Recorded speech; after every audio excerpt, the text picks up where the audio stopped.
Good morning प्यारे बच्चों आज हम लोग पढ़ने वाले हैं जीव विज्ञान के एक ऐसे कंसेप्ट के बारे में जो कि हमारे शरीर के महत्वपूर्ण भागों में से एक है। मेरे प्यारे बच्चे, हम लोग बात करने वाले हैं मानव पाचन तंत्र के बारे में। मैं आप सभी से एक सवाल पूछना चाहता हूं कि हम लोग जो भोजन ग्रहण करते हैं वो हमारे शरीर को कैसे लगता है, वो हमारे शरीर को ऊर्जा कैसे प्रदान करते हैं। तो जो भोजन हम खाते हैं मुंह से, उसको हम लोग दांतों से अपने चिबाते हैं, उसके बाद उसको छोटे छोटे टुकड़ों में बांटते हैं। तो जब हम भोजन चिबाने के क्रम में वहां पे लार निकलता है, ब्रेन में एक सिग्नल भेजा जाता है जिसमें लार बनता है और वह लार हमारे भोजन को गीला करती है और हमारे भोजन के पाचन यहीं से शुरू हो जाता है। बिल्कुल यहीं से शुरू होता है। यहाँ से हमारे बोर्ड पेपर पर 2 नंबर के क्वेश्चन बनते हैं। क्वेश्चन पूछा जाता है कि हमारे भोजन में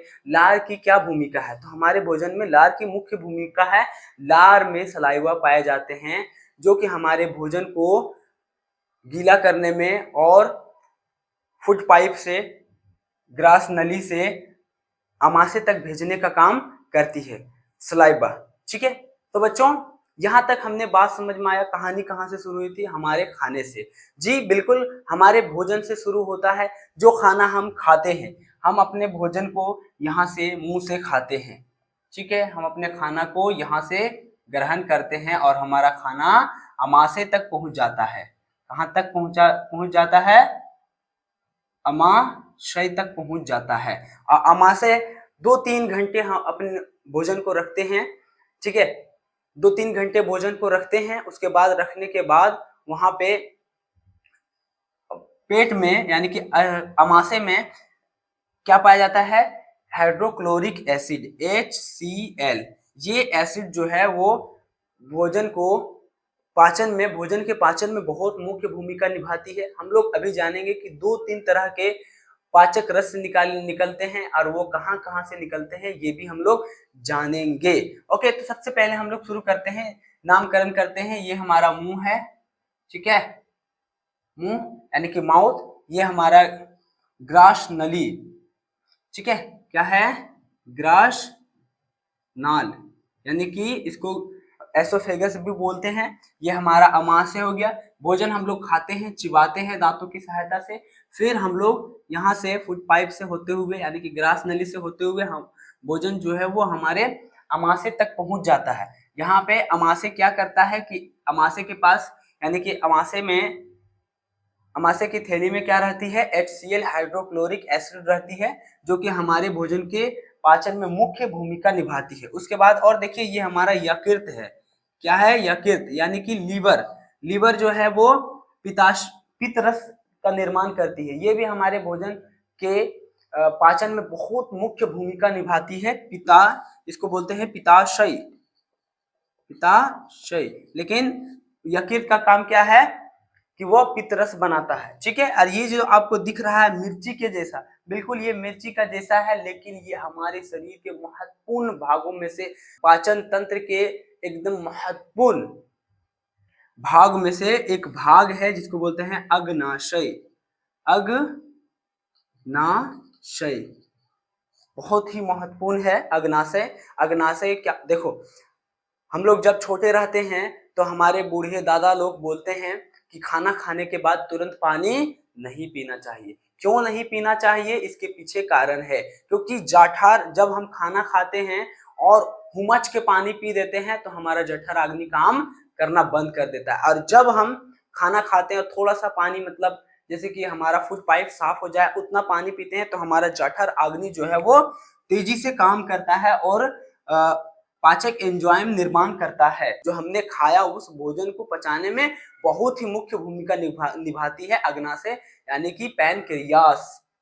ओके मेरे बच्चों, उसके बाद हम लोग आगे बढ़ते हैं, तेजी के साथ आगे बढ़ रहे हैं। हम लोग क्या क्या पढ़ा कि खाना हम लोग खाते हैं मुंह से, उसके बाद खाना एसोफेगस से होते हुए हमारे अमाशय तक आता है। अमाशय में 2-3 घंटे भोजन रहता है। ठीक है, यहाँ से जो यकृत जो है वो पित्त रस बनाता है। अग्नाशय जो है वो पाचक एंजाइम का निर्माण करती है। भोजन के पोषक तत्वों का अवशोषण कहाँ होता है?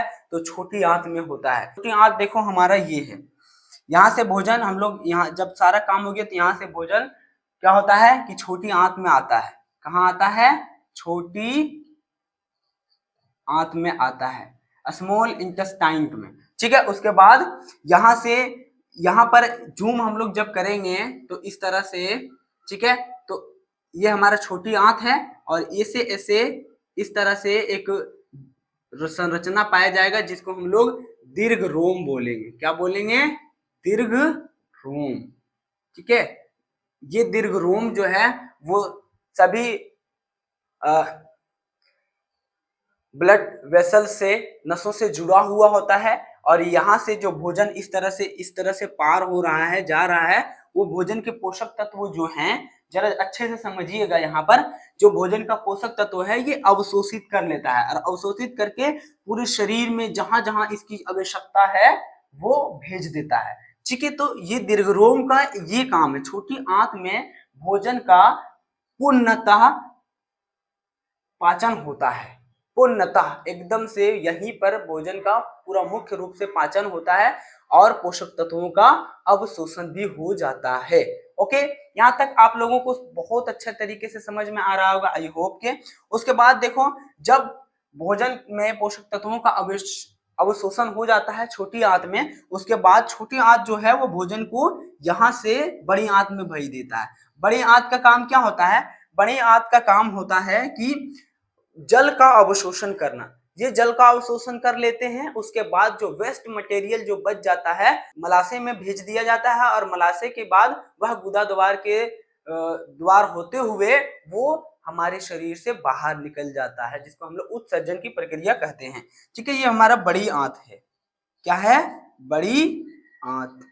ठीक है, यहाँ तक समझ में आया? उसके बाद देखो थोड़ा सा यहाँ से बच गया है, मलाशय जो है वो इस तरह से होते हैं। ठीक है ना, ये यहाँ पर ये मलाशय है, इधर थोड़ा बोर्ड नहीं दिख रहा है इसलिए, और ये हमारा गुदा द्वार है, गुदा द्वार। ठीक है, यहाँ पर क्या होता है कि वेस्ट मटेरियल जो है यहाँ जमा हो जाता है करके, और हम लोग सुबह गुदा द्वार द्वारा बाहर निकाल देते हैं। ठीक है, देखो बच्चों, अब हम आपसे क्वेश्चन पूछना चाहते हैं कि ये बताइए कि पाचन की प्रक्रिया कहाँ से शुरू हो जाती है? तो कहाँ से शुरू हो जाती है? तो हमारे मुंह से ही शुरू हो जाती है। क्यों? क्योंकि वहां पे हमारे मुंह में एक लार निकलती है जिसको हम लोग सलाइवा बोलते हैं, वो हमारे भोजन को गीला भी करती है। ये 2 नंबर के क्वेश्चन बनेगा। और दूसरा जो है वो हमारे स्टमक में कौन सा अम्ल पाया जाता है? तो HCl, हाइड्रोक्लोरिक अम्ल पाए जाते हैं। और हमारा जो यकृत है, हमारा लीवर जो है वो कौन सा रस बनाती है? तो पित्त रस बनाती है। ठीक है, उसके बाद देखो हमारे छोटी आंत का क्या काम होता है? हमारे छोटी आंत का काम होता है कि भोजन का पाचन पूर्णतः होना यहीं पर होता है। और क्या होता है कि दीर्घरोम के द्वारा भोजन का अवशोषण हो जाना, पोषक तत्वों का अवशोषण हो जाना। उसके बाद जो वेस्ट बचता है वो बड़ी आंत को दे दिया जाता है, बड़ी आंत में पानी का एब्जॉर्बेशन हो जाता है। उसके बाद जो वेस्ट मटेरियल बनता है वो यहाँ से मलाशय के द्वारा गुदा द्वार के मलाशय में जाके जमा होता है और गुदा द्वार के द्वारा हम लोग बाहर निकाल दिए जाते हैं। हमने आज क्या पढ़ा? पाचन तंत्र की पूरी कहानी। अगर कोई भी डाउट हो, कोई भी दिक्कत हुआ होगा, अगर नहीं समझ में आया हो तो एक बार हमें कमेंट बॉक्स में कमेंट करिए, हम और अच्छे से आपको समझाने की पूरी कोशिश करेंगे।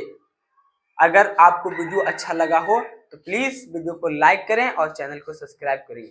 फिर हम लोग नए वीडियो में मिलेंगे, तब तक के लिए जय हिंद।